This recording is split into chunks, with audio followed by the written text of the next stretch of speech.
if you're saying that kids they're comfortable with that, what are you?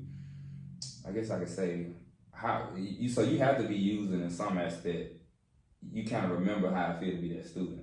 Right. So how are you using it to your advantage? Because if they're coming to you and they're being comfortable with you, they're knowing that you're transparent. Right. They're knowing that you're not gonna go overboard. Like how we used to say, well, our mom or dad just don't understand. They looking at you like, oh, she understands, so I can talk to her. How are you able to add that into your daily work environment? That's crazy. Really, I just treat the kids like I want to be treated daily. Like, I'm not finna go in there and yell at them, hey, I need you to sit down, whoop the whoop. I'm gonna go to them, good morning. Yeah. I'm gonna greet every student in the hallway. I don't care if they have my class or not, because I have kids that come to me and they never stepped foot in my classroom until they needed to talk to somebody, because another student that came out my classroom, they said, hey, she's a good person to talk to. You can go talk to her. Yeah. I just know how important it is for kids in our community to have somebody to be able to confide in. Like when I first started teaching, the Daywood incident happened, and that was my first year teaching, and students needed somebody to talk to, and it was hard for them to talk to anybody. Yeah, that's a big deal to deal with. Yeah. What went on, and so like I was asking some of them, how did they feel? Like they come in telling me about the incident. They didn't flinch, they didn't cry, like they were there. Yeah. And so I just knew, like, okay, I really think I have a spirit a welcoming spirit. Yeah. Like, I don't try to go in and be like, hey, I want you to come talk to me. It just happens. Yeah. And so it really makes a difference. I don't really know how to explain it. Yeah. I think that's important too, because I can remember, I ain't gonna say the teacher name, like you said, yelling and stuff like that. I can remember when I was taking a certain class in school, she always come in yelling in the hallway, just being just going over the top. So then when the time comes when you need somebody to talk to as a student, you won't go to her. And she shouldn't, my personal opinion, she shouldn't have expected us to come to her, because you didn't put out that same type of love. So for you to be able to be doing that and kids are able to come to you and talk to you, that's commendable too. But at the same time, like, that's good. How were you able to handle, like, for those kids to come, because that's a traumatic event that had happened.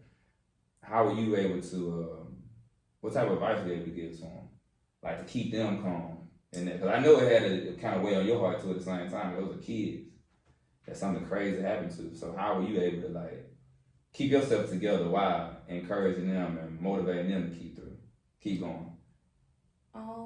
Not gonna lie, we had crying sessions together. Yeah. We had hugging sessions together. It wasn't, hey, I got the right information, because I've never been in a predicament like that. Yeah. I've never been anywhere close to a predicament like that. If my intuition say don't go, I'm not going. Yeah. So it wasn't any words to give them, because there's never the right words for that, unless you've been through that and maybe you can make suggestions. But I was just that listening ear for them to get everything out that they needed.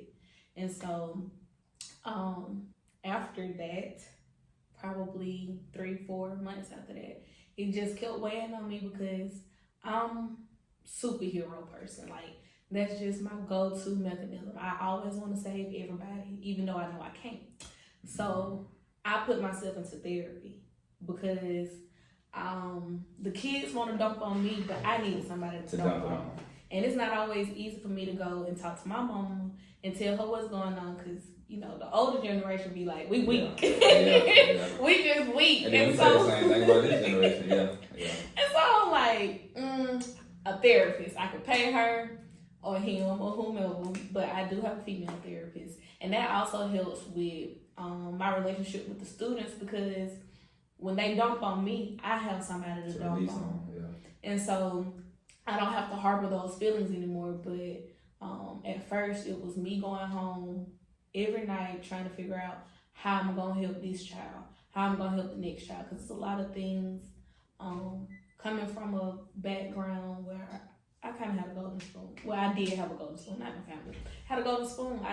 didn't realize everything that was going on around me. Yeah. And the type of environment that was here in our community. And it's hard.